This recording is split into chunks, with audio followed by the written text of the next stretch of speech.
Welcome to Kopi Time, a podcast series on markets and economies from DBS Group Research. I'm Taimur Baig, Chief Economist, welcoming you to our 108th episode. If any book can make general audiences understand the Silicon Age and finally recognize how it rivals the atomic age for drama and import, Chip War is it. That's what Virginia Heffernan wrote at the end of her New York Times book review. I'm very glad to have the Chip War's author on Kopi Time. Chris Miller is Associate Professor of International History at the Fletcher School at Tufts University. He published Chip War last year, and it has been a major success, winning the Financial Times Best Business Book Award for 2022. Chris Miller, a warm welcome to Kopi Time. Thank you for having me. It's great to have you. Chris, I'll begin by playing the devil's advocate. The nuclear era, quantum mechanics, DNS double helix, man on the moon, even in my world, the futures and options in finance, all of these civilization transforming advances took place in the 20th century with little or no chip processing power behind them. Modern cities, industrial agriculture, amazing bridges and tunnels, aviation, all these predate the computer age. And yet in your book, you state that today's military, economic, and geopolitical power are built on a foundation of computer chips. Are you overstating the case? Well, I think you're right that humanity has had lots of advances before chips were invented. But it's also the case today that it's hard to go about your daily life without interacting with not just dozens, but hundreds or thousands of semiconductors. In your phone, there are dozens of semiconductor devices. In your computer, in the data centers that process and store your data. In your car, if it's a new car, it'll have on average 1,000 semiconductors inside. In your refrigerator, in your dishwasher, in your microwave, and almost every device you touch, there are lots and lots of semiconductors. And they are so ubiquitous around us that we don't even think about them. But in fact, as we learned during the pandemic era shortages, modern economies simply can't function without them. And so in that sense, I think they're the most economically critical technology because during the pandemic, the largest dollar value disruption to manufacturing in terms of component shortages came from semiconductor shortages. And so I think that was one very brief and relatively small illustration of just how critically economically important semiconductors have become. Economic criticality aside, do you also see security and conflict propensity coming in with the availability or lack there of chips? Well, certainly militaries are just as reliant on chips as the rest of us.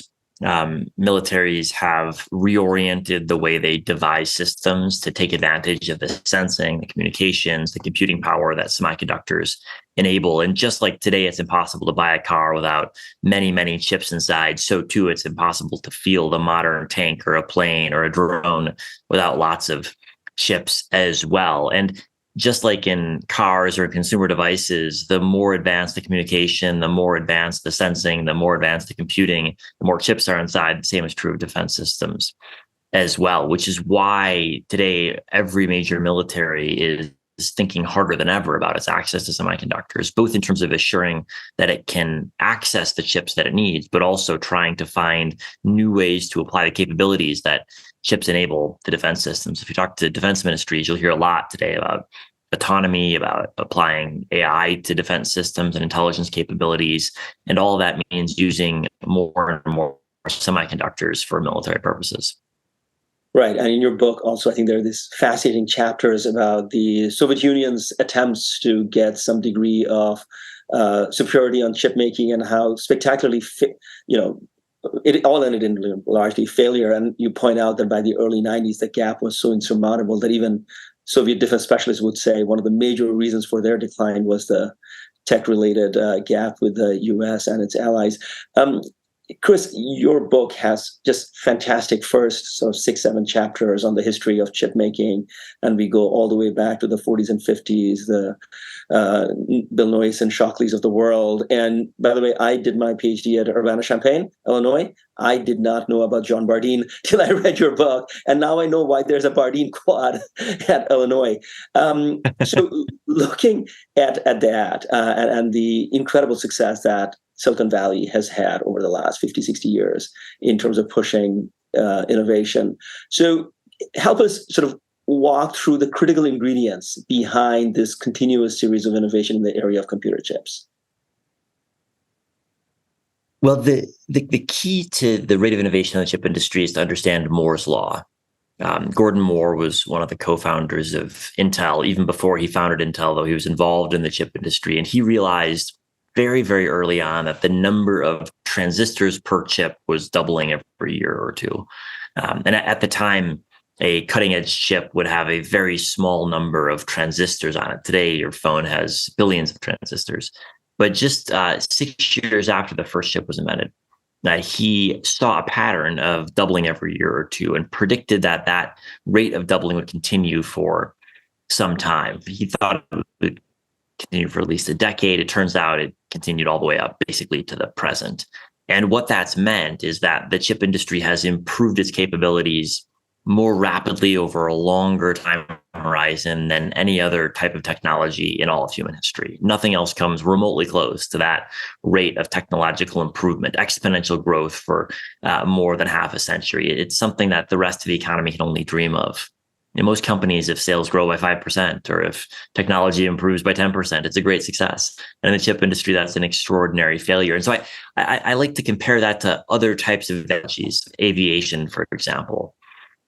What if planes flew twice as fast every year while also being reduced in cost on a regular basis? Will they be flying many times faster than the speed of light at this point if that rate of growth were sustained over half a century? And so it's physically impossible for that to happen. But the chip industry has done something similar. And when you look at the proliferation of chips across society and across economy, that's been made possible because Moore's law has driven down the cost of computing. I need one other data point. The first chips that were available commercially had just 4 transistors on them. Today, you can go to Amazon and buy a thumb drive with 1 billion transistors or 10 billion transistors for about $10, which means that ballpark, the cost of computing has fallen by roughly 1 billion. Since the 1950s, and that's all possible thanks to Moore's law. Right. I was looking up the Apple iPhone 12 had the A14 processor, something like 10 billion ICs, and the iPhone 14 Pro Max has the A16 processor with 16 billion. So there's a 60% increase in the ICs just in the latest ones. I want to talk to you later about the likelihood that this will not go on forever and what that means. But before we go in that direction, Chris, you spent a lot of time in your book talking about the immense complexity and the cost associated with producing chips. Share with us some idea of how complex and how costly that is. Well, to make an advanced chip, you need to make a chip with billions of transistors, each of which is roughly the size of a coronavirus. So it's the most complex manufacturing humans have ever done. If you think of most manufactured goods, they have fault tolerances measured in millimeters or tenths of millimeters. But in the chip industry, misplacing a single atom can at times cause catastrophic failure to the way the semiconductor works. So there's no other industry that combines the scale, manufacturing transistors by the billions, with the level of precision required. And doing this it's simply the most complex manufacturing that we do. And as a result, it requires the most complex supply chain that exists. And so today it's fundamentally impossible, simply impossible to create an advanced chip without drawing on machine tools, software, materials, software from multiple different companies in multiple different countries. And there are several that stand out. The US, Japan, the Netherlands, Taiwan, and Korea are the 5 big players in the chip industry. They're the only 5 countries that have a substantial share of the chip industry's revenue in double-digit terms. And you can't produce a cutting-edge chip without drawing on expertise from each of those countries. And if I'm not mistaken, like a lithography, the extreme ultraviolet lithography machines cost like $300 million to make or something like that?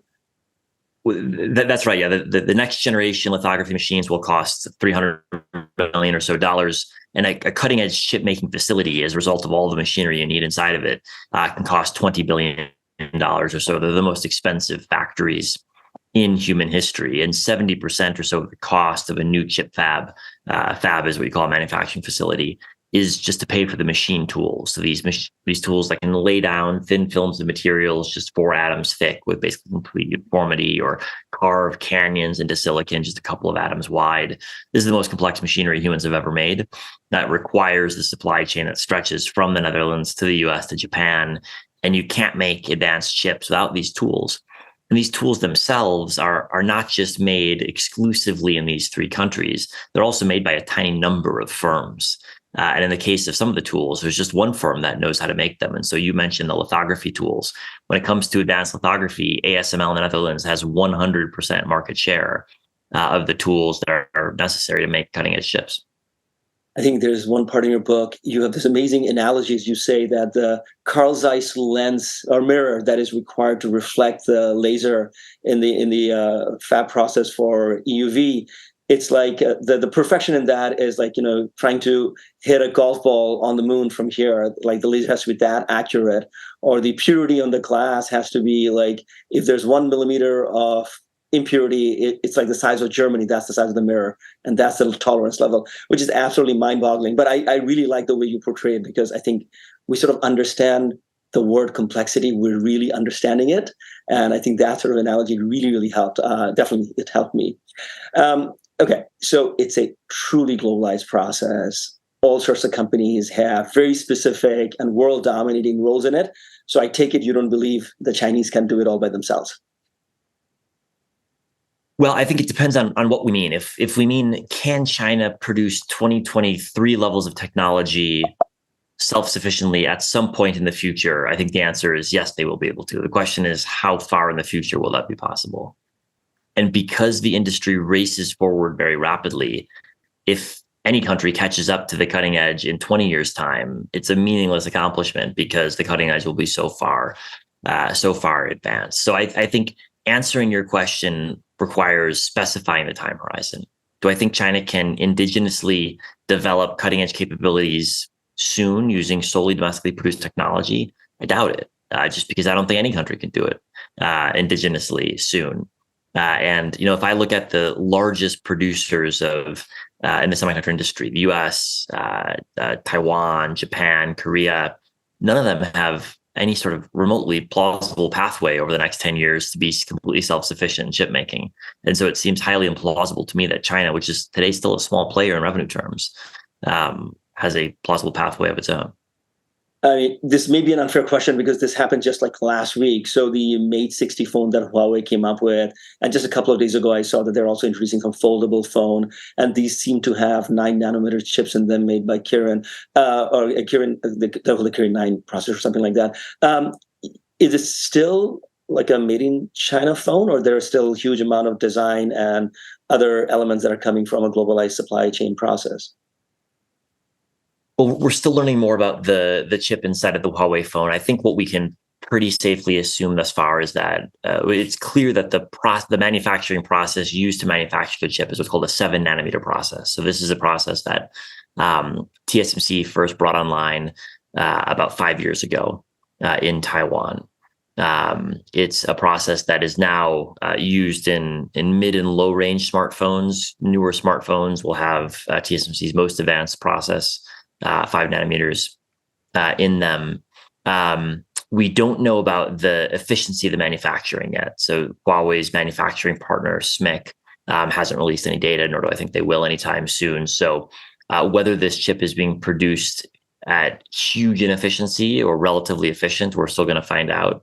What we do know is that it was produced largely using imported tools, because until recently, SMIC was able to buy the most advanced, as well as this sort of second generation most advanced tools from the US, from Japan, and from the Netherlands. And so it had purchased a large quantity of those tools and is now still able to use at least some of those. And this chip was made largely using those tools. So, in some ways, it's certainly evidence of incremental progress in the chip industry.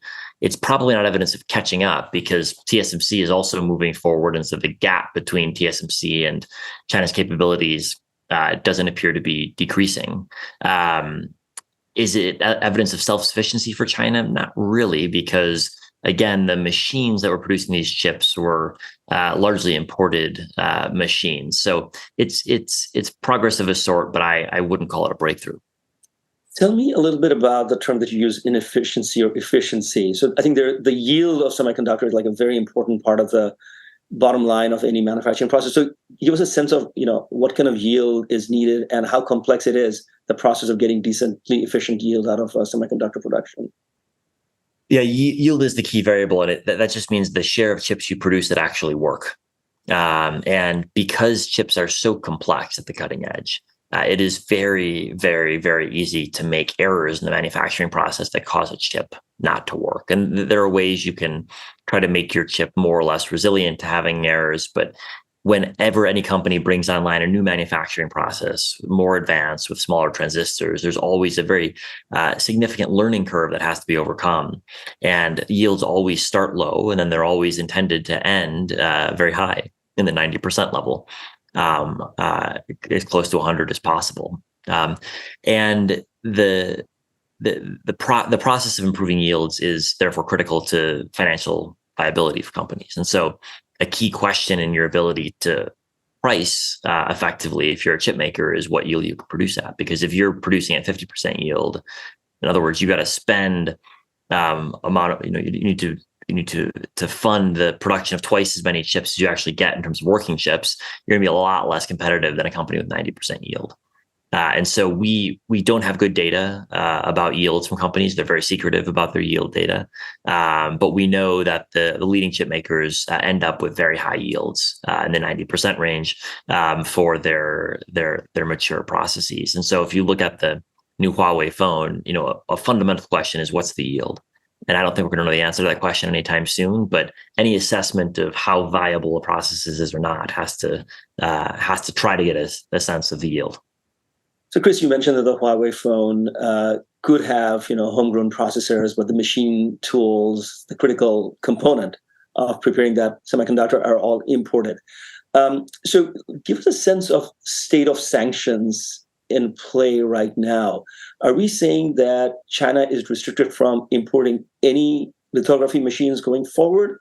Or is the idea that, they'll just get stuck in whatever they were allowed to import and they can keep on importing that, but nothing else after that? So over the past year, the US, Japan, and Netherlands have each released a set of controls which have basically tried to stop China from buying new tools that could be used at sub 16 or 14 nanometer production. So China has been able in the past to buy lots of tools and has bought huge volumes of tools used for 14 nanometers, 10 nanometers, then 7 is the node after that, which is the node that the Huawei phone was produced on. And so until recently, and actually the Dutch regulations don't come into force until the end of this year. So it's still the case that that Chinese buyers can buy certain tools from the Netherlands. But once all these restrictions are enforced, the net effect will be to limit Chinese firms' purchase of any new tools that can be used primarily for sub 14 nanometer production. Now, most chips by volume are actually produced at larger geometries. In other words, older manufacturing technologies at 40 nanometers or 130 nanometers. But in dollar terms, the most expensive chips are the ones that are produced at more advanced technologies. And so inside your smartphone, the main application processor is produced at something pretty close to cutting edge. Inside your PC, inside data centers, the key chips are also pretty close to the cutting edge. And so for a lot of key technology areas, there are huge performance gains to be had by producing on a cutting edge technology or something very close to it. So the implications of this could be rather dire for China's medium-term outlook. So for the time being, they can produce some chips and get on with it. But in terms of pushing GPUs that you need to train AI models, or if you want to run the next generation of data centers or develop the next generation of weapons, they're basically doomed to failure.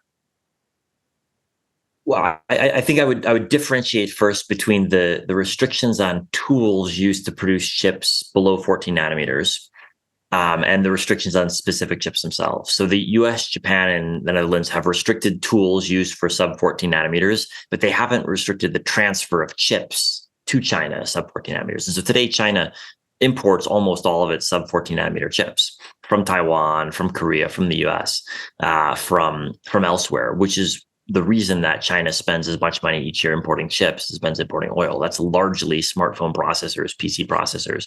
And so it's actually not much of a change to China's chip buying patterns to have it keep buying chips from abroad, insofar as the regulations by limiting China's domestic production force China to buy chips abroad.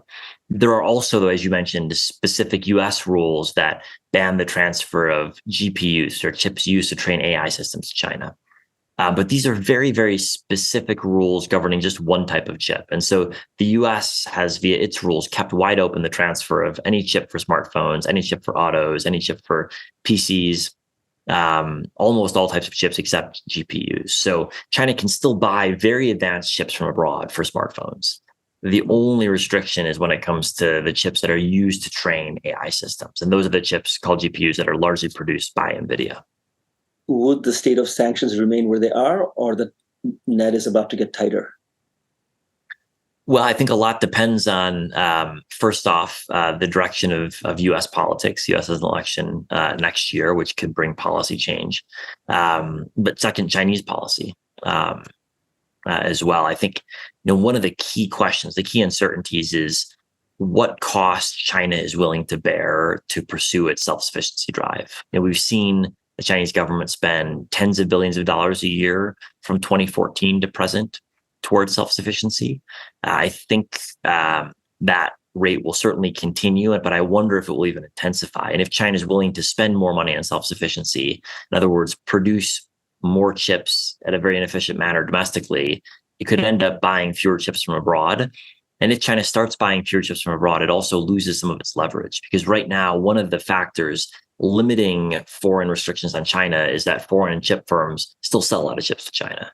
But if they begin to be restricted from market access by China's self-sufficiency drive, then you'll have less lobbying in Washington, in Tokyo, in European capitals saying, be careful with your restrictions, you're going to hurt our market. Because if that market's already declining, that will become a much less powerful argument. And so that's, I think, a very tricky balance for China. It wants self-sufficiency for sure, but it also values the fact that because its market is valuable, it gives it some bargaining power in its relations with the West. It's really fascinating, right? So if I don't have an advanced domestic industry, interdependence remains. But the moment I progress, interdependence weakens, and maybe there is sanctions at that point, but it's too late because I am independent. Chris, your book showcases TSMC's singular role in the manufacturing of the world's most advanced chips. And you mentioned earlier as well that there are other single nodes of vulnerability, ASML being another one. So how risky is it for like one company at this day and age being responsible for 100% of something that the world needs critically? Well, I don't think anyone designing a supply chain would have opted in to a system of complete vulnerability, complete reliance on a single firm. Like we're all reliant, for example, on ASML's lithography machines. I think everyone would prefer a competitive market. Certainly the buyers of lithography machines would prefer a competitive market. Yeah. Right now, they're price takers. But I think there's particular concern around TSMC because of the risks to Taiwan that I think most people assess have grown somewhat in recent years. The Taiwan question, I think, is important, not just because of TSMC's dynamic as being the central player in producing advanced chips, but also because it has become this critical producer of advanced chips precisely as the U.S. ability to credibly defend Taiwan has deteriorated. And I think that's the second half of the dynamic. It's not just a chip story. It's also a story of the military balance shifting in Taiwan's favor. And so for most of the last 50 years, tech executives, investors, electronics firms didn't have to think that hard about the military balance because it was obvious if there were a war, everyone knew who would win. Everyone knew which side would win. Beijing and Washington and Taipei everywhere.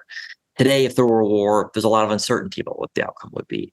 And I think that has inspired an increased sense of uncertainty about whether China might be willing to escalate, and if so, what the ramifications would be for the supply chain. And so that's really the reason why we're talking about Taiwan risk, is that the military balance has shifted dramatically in China's favor.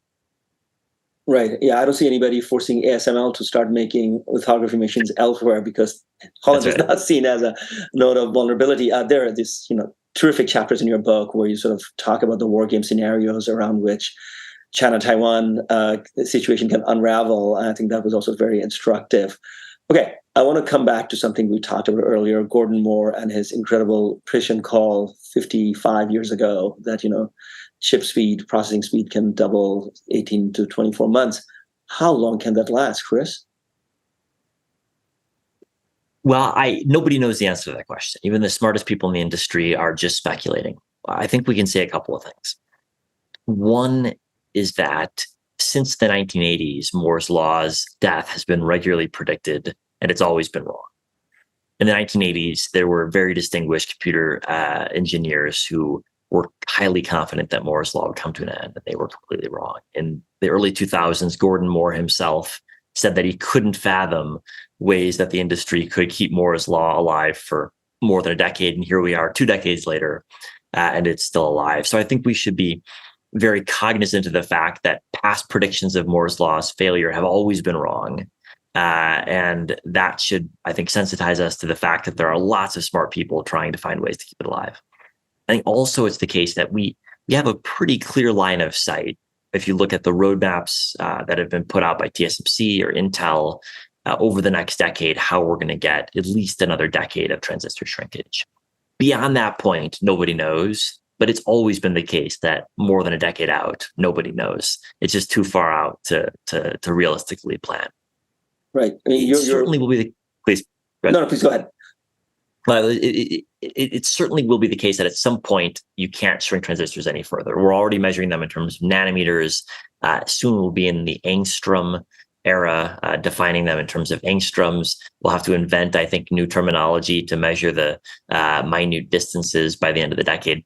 But at some point we'll hit real physical limits. But even at that point, I think the past decade has actually given us a lot of new techniques to provide better semiconductors with the same size transistor. So for example, there's new ways to design semiconductors, and GPUs are the best example. What makes GPU a great chip for AI is not that the transistors are any smaller than the chip inside of your iPhone, it's that they're designed in a different way. And so I think we're still in the very early stages of exploring ways chip design can produce performance enhancements. And then second, there's a whole new trend in the industry called advanced packaging, which sounds very boring.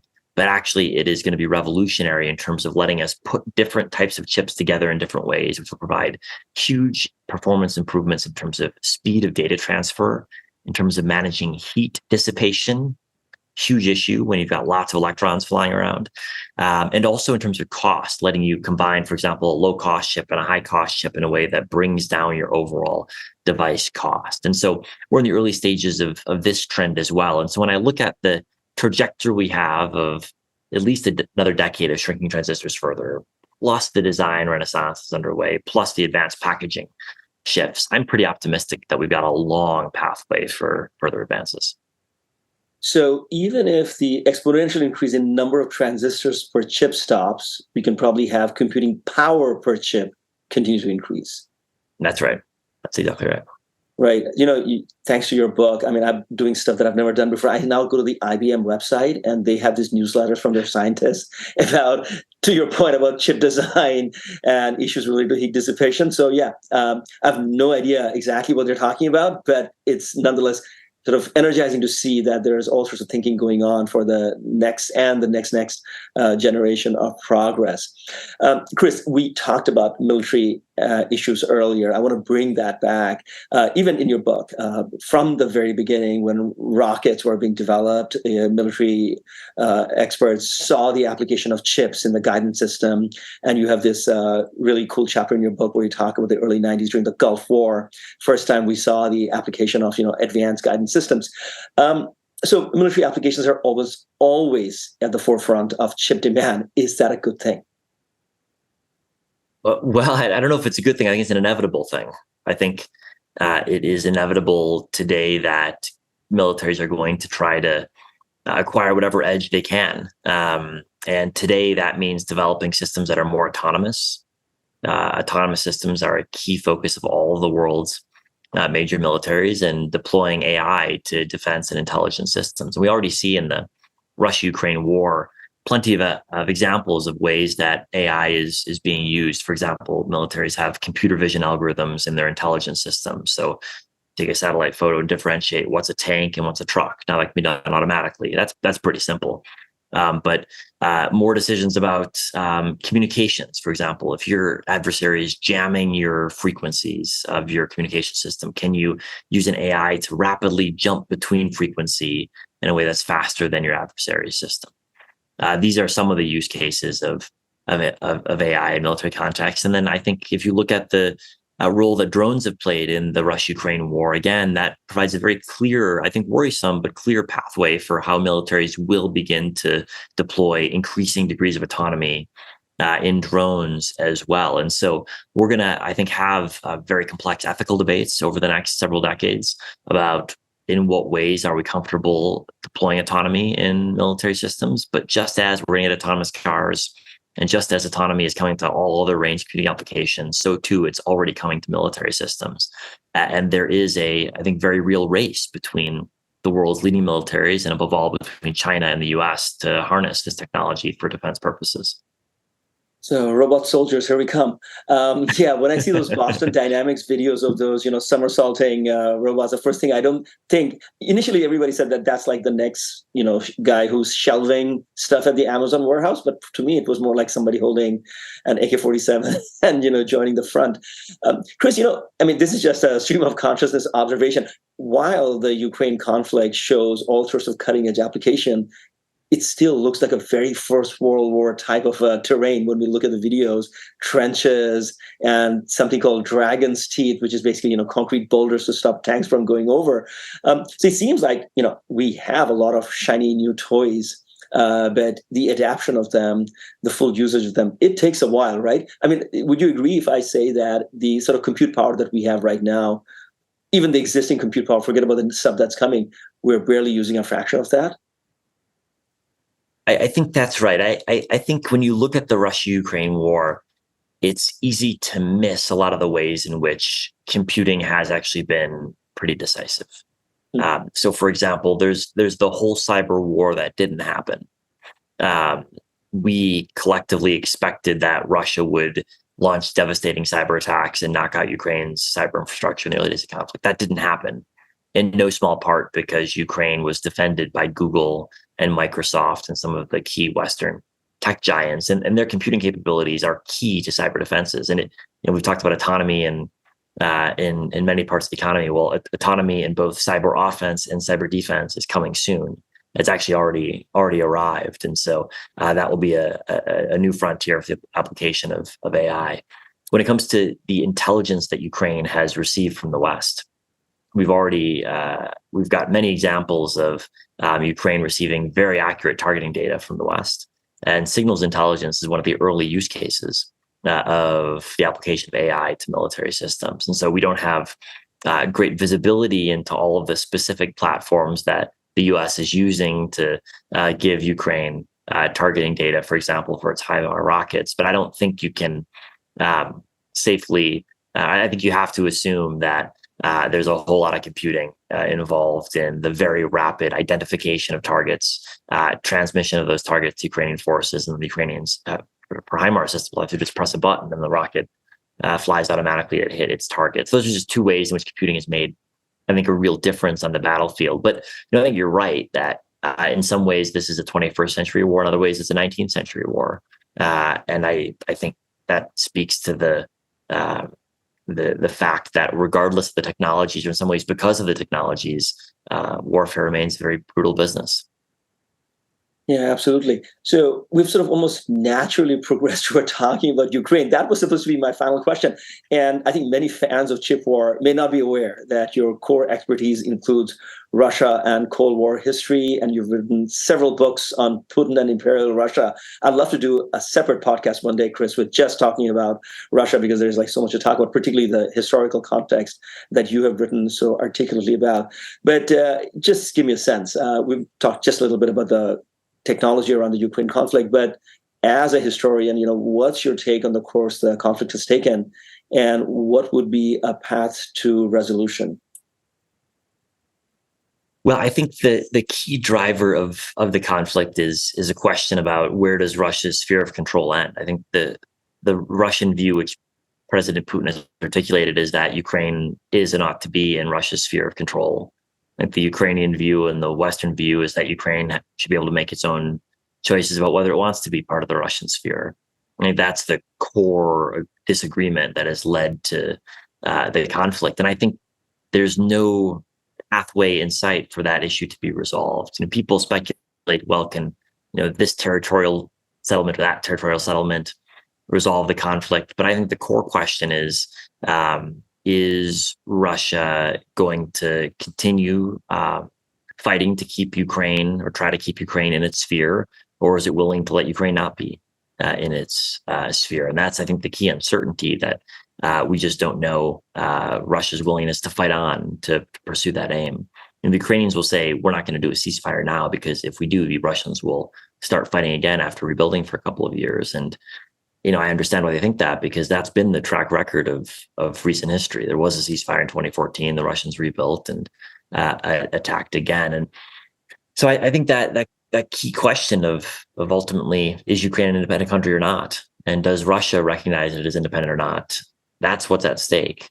And I don't see right now any clear pathway to getting a resolution of that question that both Ukraine and Russia could agree on. Right. Not the most hopeful, prognosis. Chris, I was talking to a friend of mine. She's Russian. She just came back from Moscow, and she said that you don't really feel that there's a war going on when you walk the streets of Moscow, and when you go to electronic stores that used to be, say, filled with Apple and Microsoft products. Now they're filled with made in China electronics products, and they look really good and they're shiny, and people are buying those things. So this sort of pivot toward Chinese tech. I mean, can Russia sort of withstand Western sanctions substantially better because of that? Well, I don't really think the pivot to Chinese tech is the key to Russia's withstanding of sanctions. I think the key is Russia's oil exports. That's been the key. And I think we've learned over the course of the last 18 months of war several key things.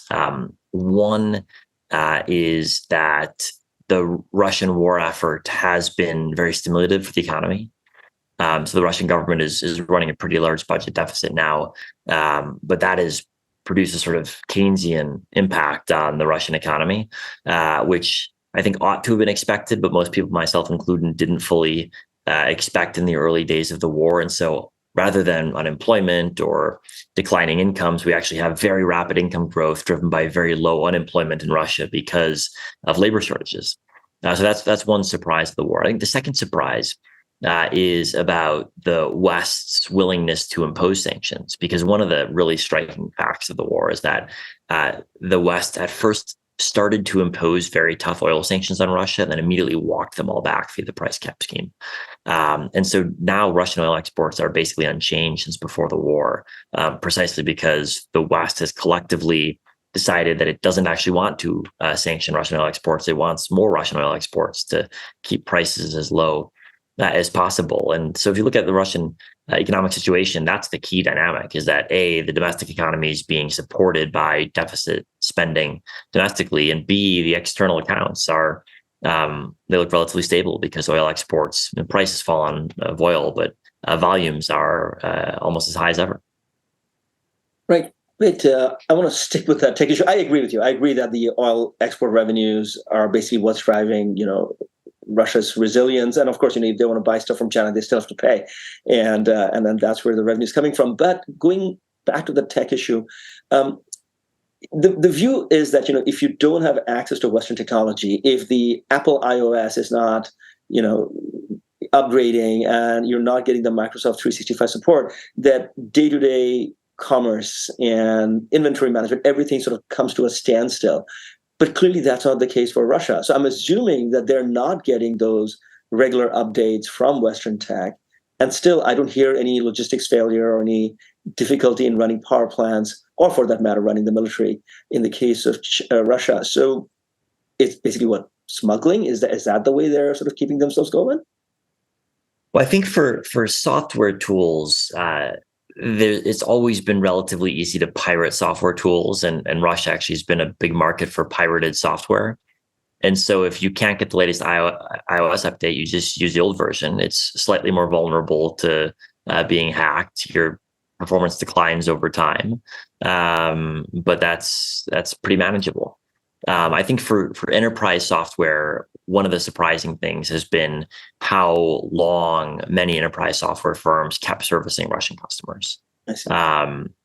It's been a matter of some debate, I think, in the West as to whether that was the right approach. But many enterprise software companies essentially kept Russian clients up to date with functional software for a very long time, some even up to the present day. So I think on the software side, Russia's actually had very few difficulties in accessing, maybe for certain niche types of industrial software, but generally speaking, it doesn't appear to have been a problem. For tech components, there have been open discussions in the Russian press about certain types of component shortages. But the Russian manufacturing base is actually relatively small. Outside of the auto sector, which has gotten clobbered by sanctions, by export controls, the other big sector for manufacturing is the military. And the military has got the budget it needs to import components from abroad. It probably does so in an inefficient manner. It probably faces supply chain difficulties due to sanctions, but it's been able to import at least some volume because we know that military production continues. And so I think those are kind of the autos and the defense industry are the two sectors of Russian manufacturing that are most reliant on foreign components. But there's no area of sort of symbiosis, that there's certain areas of tech excellence in Russia that China can exploit, or vice versa. There are a small number of discrete examples. One could point to specific computer vision firms that have been invested in by Chinese firms, but they're extraordinarily small in number. I think that the tech dependence is almost exclusively unidirectional. Russia is becoming dependent on China. Okay, totally different question. So I'm talking to you from Singapore. Actually, I don't know where in the world you are right now. Chris, where are you? I'm today in Wyoming. Oh my, okay. I thought you were like in China or something. Okay, so I'm talking to you from Singapore. Singapore, over the last 50 years, have had a manufacturing footprint with respect to chips and semiconductor and so on. Any sense of the excellence of production in Singapore vis-a-vis, say, Korea, Japan, and so on?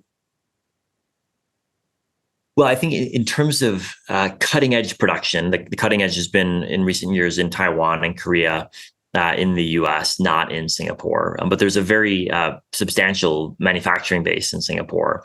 And just because something's not cutting edge doesn't mean it's not excellent. Indeed, there are lots of very profitable companies that do non-cutting edge chip making, often with unique mixed signal or analog or radio frequency requirements as well. And so I would say that Singapore's chip making has not been cutting edge, but I wouldn't say that means it hasn't been excellent, because there are many different ways you can actually define what's a profitable business, what's a technologically viable product. And I think Singapore is likely to remain an important hub of chip making, and also a hub of assembling some of the tools that are used to make chips. Right.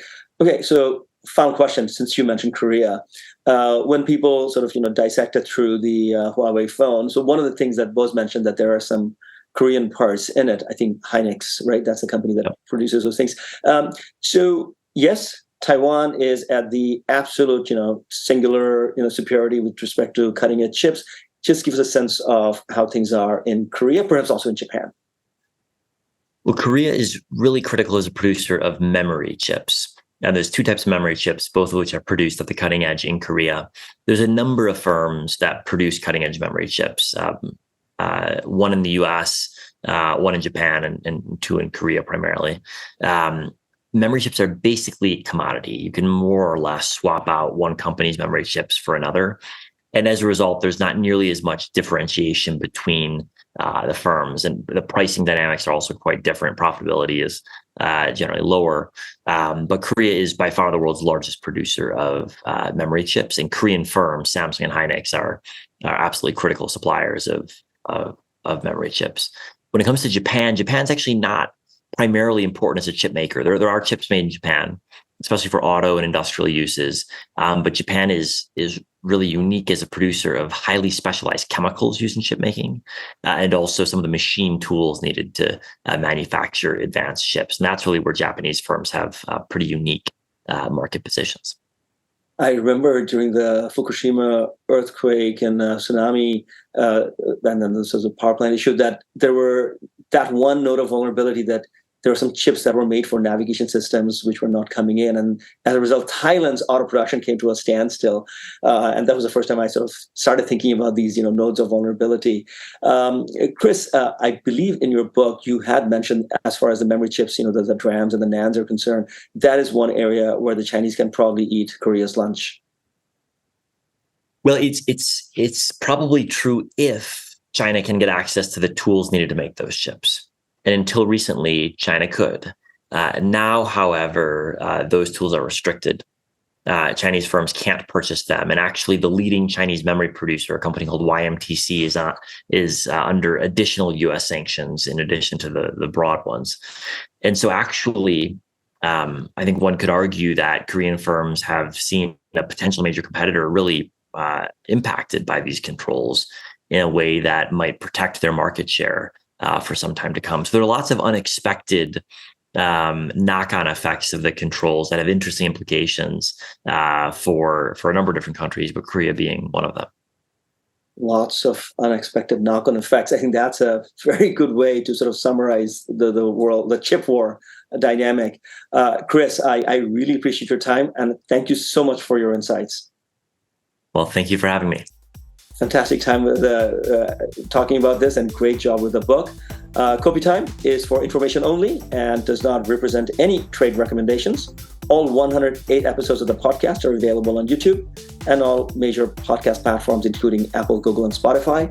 As for our research publications, webinars, and live streams, you can find them all by Googling DBS Research Library. Have a great day.